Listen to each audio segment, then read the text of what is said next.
تو محبوب کے امتیوں سے اللہ تعالیٰ نے وہ کام کروا دیا۔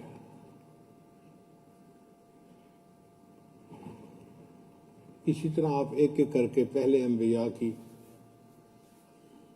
معجزات کو دیکھتے جائیں، اللہ تعالیٰ نے اپنے حبیب سے کو وہ سب نعمتیں عطا فرمائی۔ اب چونکہ نبی علیہ السلام تمام کمالات کے جامع تھے، تو اللہ کے حبیب صلی اللہ علیہ وسلم نے ہر نبی کے کمال کو کسی نہ کسی صحابی کے سینے میں منتقل فرمایا، تو ہر صحابی کسی نہ کسی نبی علیہ السلام کا روحانی طور پہ جانشین بنا۔ اس لیے نبی صلی اللہ علیہ وسلم نے فرمایا اصحابک النجوم بأیہم اقتدیتم اہتدیتم، میرے صحابہ ستاروں کی مانند ہیں، جس کی بھی پیروی کرو گے ہدایت پا جاؤ گے، کیونکہ وہ صحابی جو ہیں وہ کسی نہ کسی نبی علیہ السلام کے کمالات کے وارث ہیں، ہر صحابی وارث۔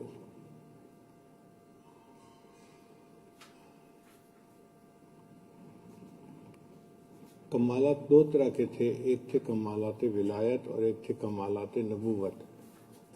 نبی علیہ السلام نبی علیہ السلام بھی تھے اور اللہ کے ولی بھی تھے، ان کو دونوں کمالات حاصل تھے۔ ان سے کمالات ولایت سب سے زیادہ حضرت علی رضی اللہ عنہ نے حاصل کیے۔ اس لیے تین سلسلے جو ہمارے ہیں وہ حضرت علی رضی اللہ عنہ سے چلتے ہیں، چشتیہ، قادریہ اور وردیہ۔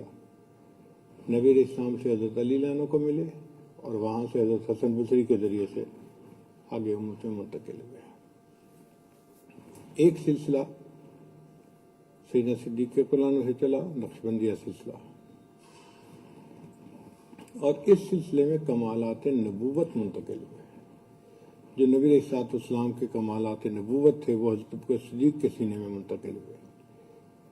نبی علیہ السلام نے ارشاد فرمایا ما صب اللہ فی صدری الا وقد سببتہ فی صدر ابی بکر، اللہ نے جو میرے سینے میں ڈالا ہے میں نے اسے ابوبکر کے سینے میں ڈال دیا ہے۔ تو ابوبکر رضی اللہ عنہ کی جو نسبت تھی نا، وہ نبی علیہ السلام کے ساتھ نسبت اتحادی تھی، ایک۔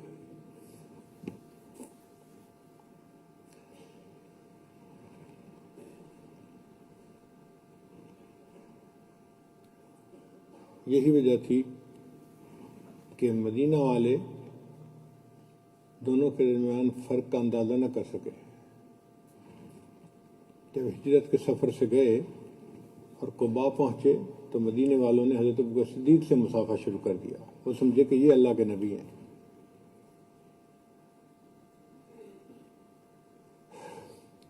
مدینہ کے لوگ بچے تو نہیں تھے نا، پختہ لوگ تھے، میچور لوگ تھے۔ اتنی بڑی غلطی کیسے لگ گئی؟ وہ اس لیے لگی کہ نقل اصل کے اتنا قریب تھی کہ نقل اور اصل میں فرق کرنا دشوار ہو گیا تھا، پتہ ہی نہیں چلتا تھا اصل کون ہے نقل کون ہے۔ تو ابوبکر صدیق سے مصافحہ کیا، تھوڑی دیر بعد جب سورج نکلا تو سورج کی دھوپ جو تھی وہ نبی علیہ السلام پر بھی آئی، تو ابوبکر صدیق اٹھے اور انہوں نے اپنی چادر جو تھی، رومال جو تھا، وہ نبی علیہ السلام کے سر پہ کر دیا۔ تب مدینے والوں کو پتہ چلا کہ خادم کون ہے، مخدوم کون ہے، اصل کون ہے، نقل کون ہے، نبی علیہ السلام کون ہے اور ان کے خادم کون ہے، تب پتہ چلا۔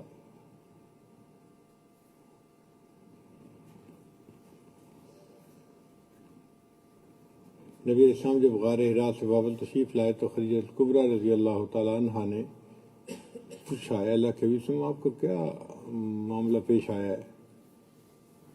تو نبی علیہ السلام نے فرمایا کہ مجھے لگتا ہے کہ کہیں میری موت نہ آ جائے۔ تو خدیجہ الکبریٰ نے کہا کلا، ہرگز نہیں، لا یخزیک اللہ، اللہ تعالیٰ آپ کو ضائع نہیں کریں گے، انک لتصل الرحم، آپ صلہ رحمی کرنے والے ہیں،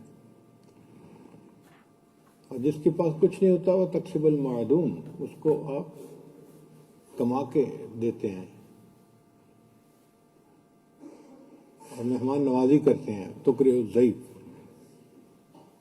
تحمل القل، اور لوگوں کا بوجھ اٹھاتے ہیں، وتعین علی نوائب الحق، نیک کاموں میں مدد کرتے ہیں۔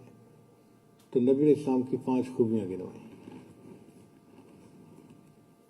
اب ایک موقع پہ حضرت ابوبکر صدیق نے حبشہ ہجرت کرنے کا ارادہ کر لیا۔ راستے میں ایک مکہ کا سردار تھا، وہ ملا، اس نے کہا ابوبکر کہاں جا رہے ہو؟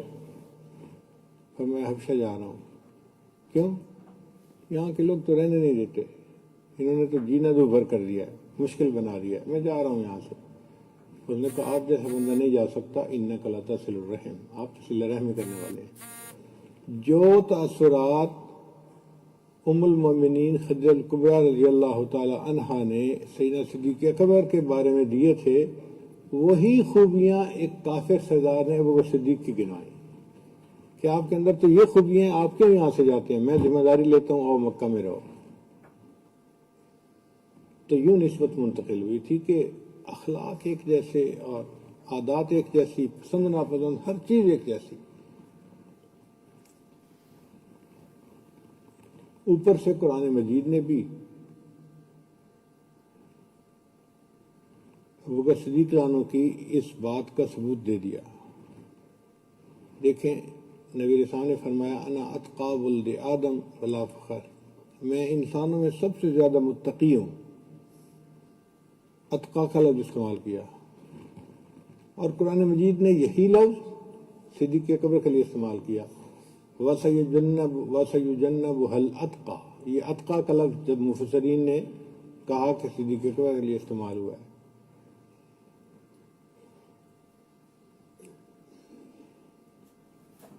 پھر نبی اسلام کی خوبی قرآن مجید نے بتائی، بالمؤمنین رؤوف الرحیم، رأفت اور رحمت میں نبی علیہ السلام پوری امت پر بڑے رحیم و کریم تھے، اور یہی رأفت اور رحمت صدیق اکبر میں تھی۔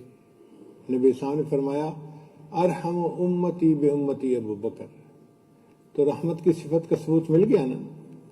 صحابہ میں سب سے زیادہ رحمت کس میں تھی؟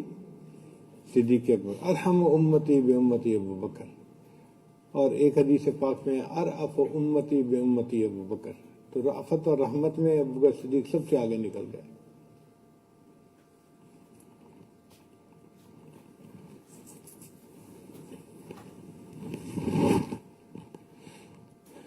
پھر اس سے آگے دیکھیے، جب ہجرت پہ سفر پہ جانے لگے تو نبی علیہ السلام کو اللہ تعالیٰ کی طرف سے حکم ہوا کہ ابو بکر کو ساتھ لے کے جائیں۔ تو نبی علیہ السلام اپنے گھر سے تشریف لائے اور ابو بکر صدیق کے گھر گئے۔ ابو بکر میں ہجرت پہ جا رہا ہوں اور اللہ نے مجھے حکم دیا ہے کہ آپ کو رفیق سفر بناؤ۔ تو کتابوں میں لکھا ہے کہ صدیق اکبر نے سوال کیا، اے اللہ کے وسلم، اللہ نے میرا نام لے کر کہا ہے؟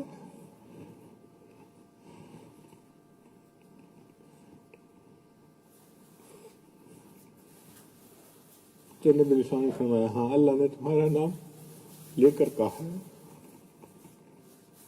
عائشہ رضی اللہ عنہا فرماتی ہیں میں نے ابو بکر صدیق کے رخسار پہ آنسو دیکھا،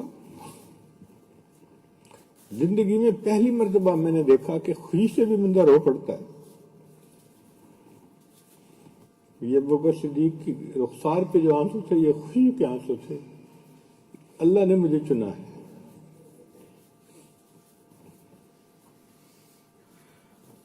نبی علیہ السلام نے حضرت علی رضی اللہ عنہ کو چنا کہ کافروں کی امانتیں میرے بعد ان کے حوالے کر کے آپ بھی ہجرت کر کے آ جانا۔ تو دنیا لوگوں کی امانتوں کے لیے اللہ نے حضرت علی رضی اللہ عنہ کو چنا، اور اپنی امانت کے لیے اللہ نے صدیق اکبر کو چنا۔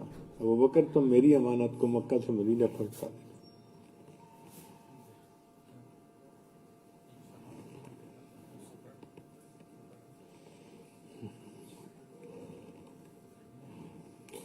نبی علیہ السلام کے سفر کے رفیق دو تھے، ایک صدیق اکبر عنہ تھے جو مکہ سے مدینہ کے سفر میں ساتھ رہے، اور ایک جبرائیل علیہ السلام تھے جو بیت المقدس سے لے کے سدرۃ المنتہا کے معراج کے سفر میں اکٹھے رہے۔ ایک فرشتوں کا سردار کہلایا اور دوسرا امت کا سردار کہلایا،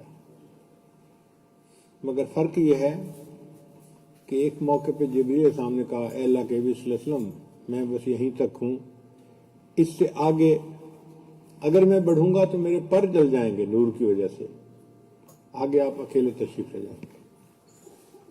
تو نبی علیہ السلام کچھ سفر معراج کا اکیلے فرمایا، لیکن ابو بکر صدیق عنہ کا معاملہ یہ تھا کہ وہ مکہ سے لے کے مدینہ تک انہوں نے نبی علیہ السلام کو پہنچایا، وہ موڑ کے ساتھی نہ نکلے، توڑ کے ساتھی نکلے، نبھایا انہوں نے۔ اس لیے نبی علیہ السلام فرمایا کرتے تھے کہ میں نے سب کے احسانات کا بدلہ دے دیا، ابو بکر تیرے احسانات کا بدلہ اللہ دے گا، میں نہیں دے سکتا، اللہ دے گا۔ کتنے احسانات کیے ہوں گے صدیق اکبر نے۔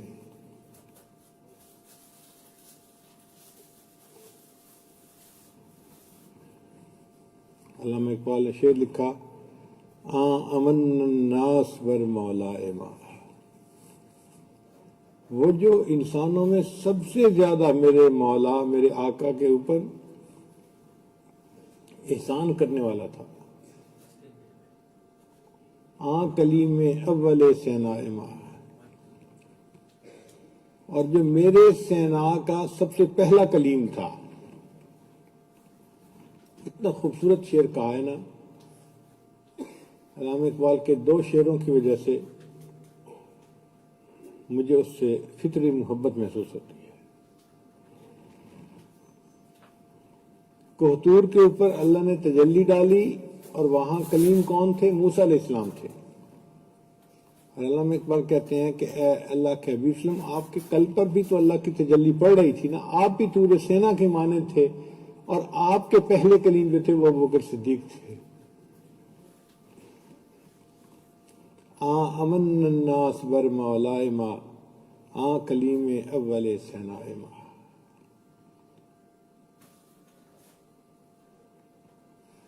ہمت او کشت ملت راچ ابر،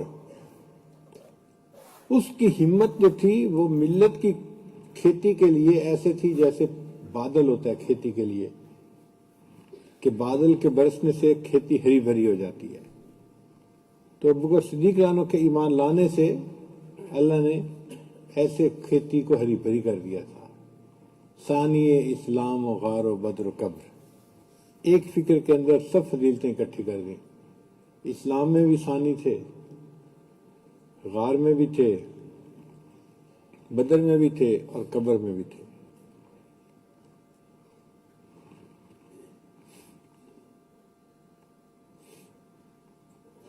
تو ابوبکر صدیق رضی اللہ تعالیٰ عنہ کو اللہ تعالیٰ نے وہی نسبت دی تھی جو نبی علیہ السلام کے پاس تھی۔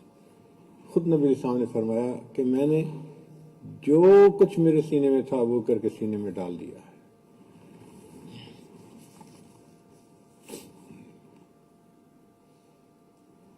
اب جب نسبت ان کی سب سے اونچی ہے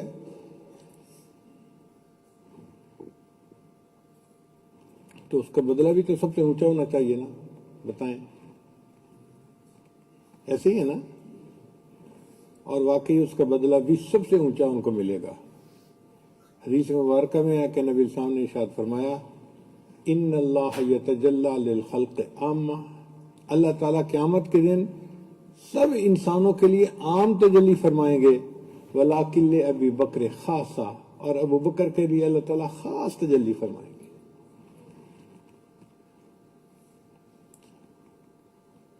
یہ تجلی معرفت کے بقدر ہوگی، جتنی معرفت ہوگی اتنا تجلی کا معیار اونچا ہوگا۔ اس کی مثال یوں سمجھیں کہ ایک بندے کی نظر کمزور ہے تو موتیا بند کی وجہ سے اس کو صحیح نظر نہیں آتا۔ پچھلے دنوں خود مجھے آپریشن کروانے کی ضرورت پیش آئی موتیا بند کی، تو 1 مہینہ تقریباً ایسا رہا کہ مجھے بندہ نظر آتا تھا، اس کے نقش نین نظر نہیں آتے تھے۔ یہ نہیں پتہ چلتا تھا کہ چہرے پہ آنکھیں ہیں، یہاں منہ ہے، یہاں ناک ہے، کان ہے، کچھ بس صرف بندہ نظر آتا تھا۔ ڈاکٹر نے کہا جی 1 مہینہ چکے موتیا بند کو پکا ہونا ہے، پھر آپریشن کریں گے۔ پھر اس زمانے میں میرے لیے پڑھنا بھی دشوار ہو گیا تھا۔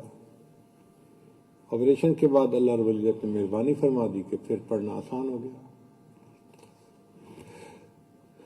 تو جس کو موتیا اترا ہوا ہے وہ اگر بندے کو دیکھتا بھی ہے تو ایسے ایک ہیولا نظر آتا ہے، بس ایک بندہ کھڑا ہے، اتنا پتہ چلتا ہے کہ کوئی چیز سامنے ہے، ڈیٹیل کا پتہ نہیں چلتا.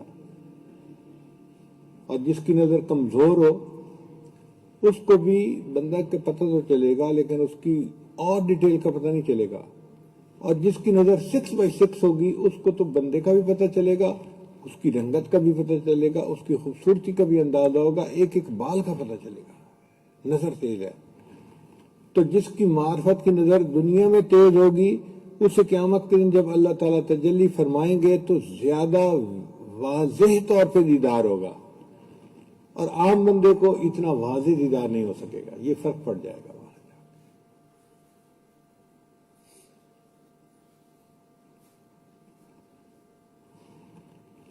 تو وہ صدیق رضی اللہ تعالیٰ عنہ وہ نبی علیہ السلام کے ساتھ معیت کبریٰ کا مقام رکھتے تھے, نسبت اتحادی حاصل تھی.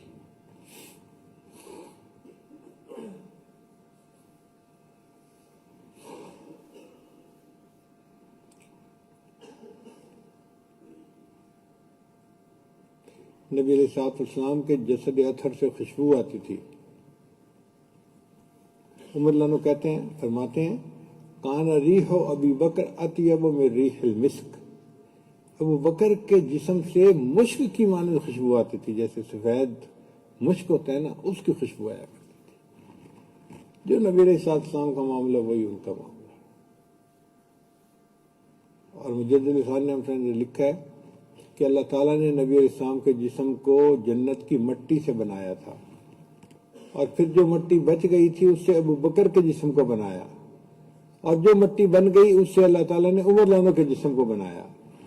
اور اس کی دلیل یہ ہے کہ یہ تینوں جب وفات پائی تو دفن ایک ہی جگہ پر ہوئے, جہاں کی مٹی تھی وہاں پر سب جا کے اکٹھے ہو گئے.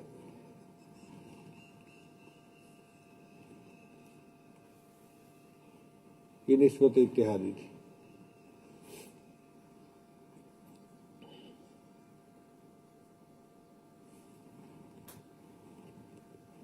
نبی علیہ السلام کی وفات 63 سال کی عمر میں ہوئی. حضرت بکر صدیق عنہ کی وفات بھی 63 سال کی عمر میں ہوئی. پھر نبی علیہ السلام کو ایک یہودی عورت نے زہر والا گوشت کھلا دیا تھا, اور اس زہر والے گوشت کی وجہ سے جب نبی علیہ السلام نے پردہ فرمانا تھا تو اس وقت اس کا اثر ظاہر ہوا اور تکلیف زیادہ ہو گئی تھی. اور یہی ابو بکر صدیق کے ساتھ ہوا. ان کو بھی زہر دیا گیا اور موت کے وقت زہر کا اثر زیادہ ہو گیا اور اس میں ان کی وفات ہوئی.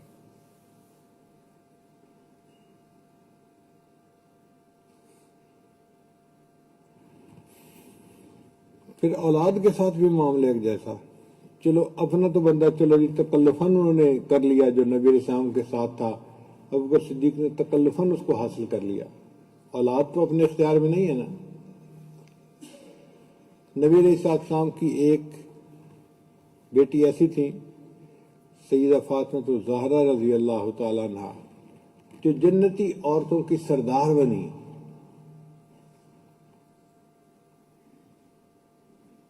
جو جنتی عورتوں کی سردار بنی. اور ابو بکر صدیق عنہ کی بیٹی تھی عائشہ رضی اللہ تعالیٰ عنہا, وہ بھی سب دنیا کی عورتوں میں سے سب سے زیادہ مقام پانے والی بن گئی. نبی نے فرمایا کہ جیسے کھانے میں ثرید سب سے افضل ہوتا ہے, عائشہ کو باقی دنیا کی عورتوں کے اوپر وہی فضیلت حاصل ہے. پھر نبی علیہ السلام کی بیٹی فاطمہ الزہرا رضی اللہ تعالیٰ عنہ کو ظاہری طور پہ غربت کا سامنا تھا. حضرت علی رضی اللہ عنہ کو پوری زندگی زکوٰۃ فرض نہیں ہوئی,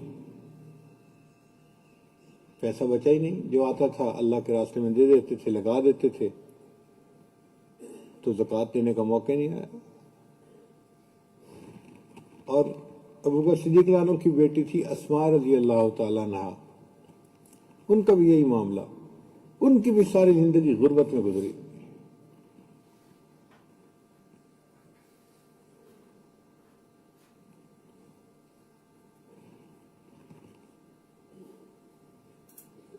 پھر نبی علیہ السلام کے داماد حضرت علی عنہ بدری صحابی, اور صدیق عنہ کے داماد حضرت زبیر رضی اللہ تعالیٰ عنہ وہ بھی بدری صحابی.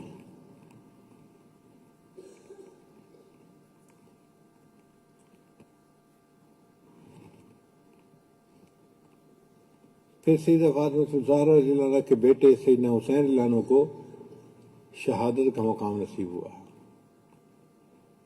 اور سیدنا صدیق رضی اللہ عنہ کے نواسے عبداللہ ابن زبیر رضی اللہ عنہ کو بھی شہادت کا مقام نصیب ہوا۔ جو یہاں ہوا وہی وہاں ہوا، ایک جیسے حالات پیش آئے، ایک جیسی کیفیات تھی۔ یہ نسبت اتحادی کی دلیل ہے۔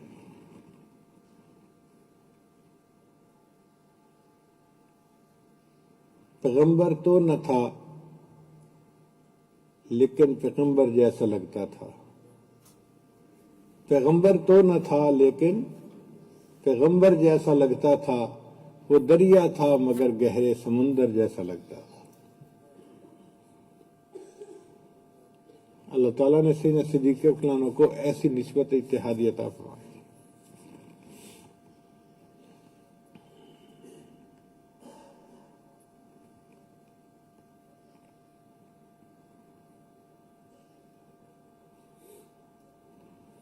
تو ان سے ایک سلسلہ آگے چلا جس کو نقشبندیہ سلسلہ کہتے ہیں، اور یہ سلسلہ کمالات نبوت کا سلسلہ کہلاتا ہے۔ مجد لسان حافظ نے اپنے مکتوبات میں لکھا ہے کہ اس سلسلے میں کمالات نبوت زیادہ ہے، اور پھر فرماتے ہیں کہ اس سلسلے میں اتباع سنت زیادہ ہے۔ ہر کام میں سنت کی اتباع، ہر کام میں سنت کی اتباع۔ باقی مشائخ فرماتے ہیں کہ ہم مجاہدے کے ذریعے سے سلوک طے کرواتے ہیں، ہمارے مشائخ نے فرمایا کہ اتباع سنت سے سلوک طے کرواتے ہیں، کیونکہ اتباع سنت سے زیادہ بڑا مجاہدہ کوئی نہیں ہو سکتا۔ ہر عمل میں سنت کی اتباع کرنا یہ سب سے بڑا مجاہدہ ہے۔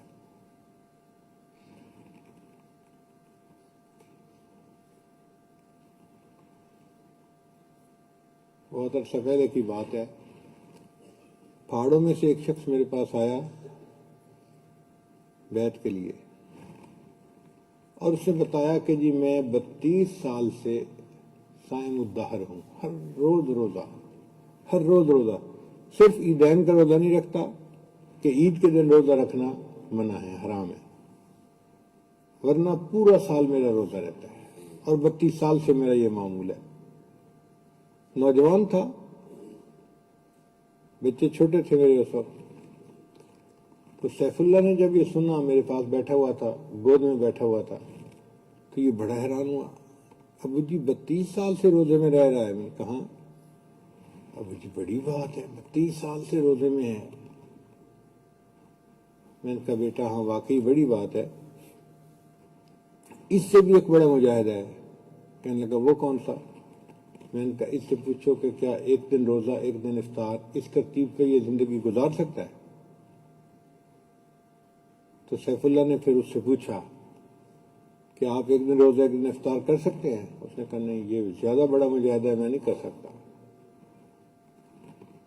اب اس کی طبیعت ایسی ہے، وہ باز تو آتا نہیں، چپ تو ہوتا نہیں جب تک بات کلیئر نہ ہو۔ اس نے کہا جی کہ آپ 32 سال سے روزہ رکھ رہے ہیں اور ایک دن روزہ ایک دن افطار آپ کو مشکل کیوں لگتا ہے؟ اس نے کہا بھائی میرا معمول بن گیا ہے، میں فجر کے وقت کھا لیتا ہوں اور مغرب کے وقت کھا لیتا ہوں، روز اس معمول پہ عمل کرنا آسان ہے۔ ایک دن افطار کروں، پھر اگلے دن روزہ، پھر افطار، پھر روزہ، یہ مشکل ہے۔ تو جو نبوی ترتیب ہے واقعی وہ سب سے بڑا مجاہدہ ہے۔ غازی بستامی رحمۃ اللہ فرماتے ہیں میں نے 20 سال مجاہدے میں گزارے اور ہر عمل کو سنت کے مطابق کرنے سے بڑا مجاہدہ میں نے کوئی نہیں دیکھا۔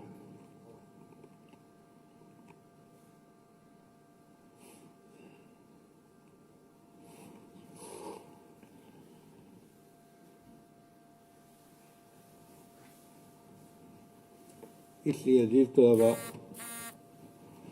اگر اس سلسلے میں آپ ترقی کرنا چاہتے ہیں تو ایک بات پلے باندھ لیں کہ ہر کام میں سنت پر عمل کرنا، اس کو اپنا معمول بنا لیں۔ ہر کام میں سنت پر عمل کرنا، ڈھونڈ کے سنت پر عمل کریں، ہر وقت اس کی فکر رہے کہ میرا ہر عمل سنت کے مطابق ہو۔ جب ایسا کریں گے تو اللہ تعالیٰ کی طرف سے خصوصی مہربانی ہوگی، آپ کو علم کا نور بھی ملے گا اور اللہ تعالیٰ کے ہاں قبولیت بھی ملے گی۔ نبی اسلام نے فرمایا قل ان کنتم تحبون اللہ فاتبعونی یحببکم اللہ، اگر تم میری اتباع کرو گے اللہ تم سے محبت کریں گے، اور جب اللہ کسی بندے سے محبت کرتے ہیں تو بندے کا کام آسان کر دیتے ہیں۔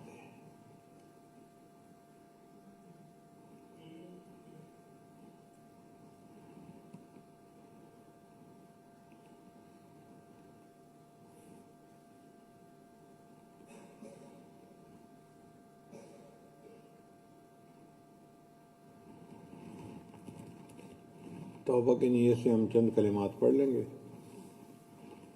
بسم اللہ الرحمن الرحیم، لا الہ الا اللہ محمد الرسول اللہ، آمنت باللہ وملائکتہ وکتبہ ورسلہ والیوم الآخر والقدر خیرہ وشرہ من اللہ تعالی والبعث بعد الموت، آمنت باللہ کما ہوا باسمائہ وصفاتہ وقبلت جمیع احکامہ اقرار باللسان وتصدیق بالقلب، اشہد ان لا الہ الا اللہ واشہد ان محمدا عبدہ ورسولہ، استغفر اللہ ربی من کل ذنب واتوب الیہ برحمتک یا ارحم الراحمین۔ چند معمولات ہیں، ان کو باقاعدگی سے کریں گے تو اللہ تعالیٰ دل کو منور کریں گے۔ پہلا عمل 100 مرتبہ استغفار صبح اور شام، استغفر اللہ ربی من کل ذنب واتوب الیہ۔ دوسرا 100 مرتبہ درود شریف صبح شام، اللہم صلی علی سیدنا محمد وعلی آل سیدنا محمد وبارک وسلم۔ تیسرا قرآن مجید کی تلاوت روزانہ۔ چوتھا چلتے پھرتے لیٹے بیٹھے ہر وقت دل میں اللہ کو یاد کرنا۔ اور پانچواں مراقبہ کرنا۔ انشاءاللہ ان اعمال کو کریں گے اللہ تعالیٰ دل کو منور کریں گے۔ ہم مشق کے طور پہ تھوڑی دیر کے لیے مراقبہ کر لیتے ہیں، آنکھوں کو بند کر لیجئے، سر کو جھکا لیجئے، دنیا اور جو کچھ دنیا میں ہے اس سے ہٹ کٹ کے اللہ کی یاد میں ڈوب جائیے۔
لا الہ الا اللہ محمد رسول اللہ.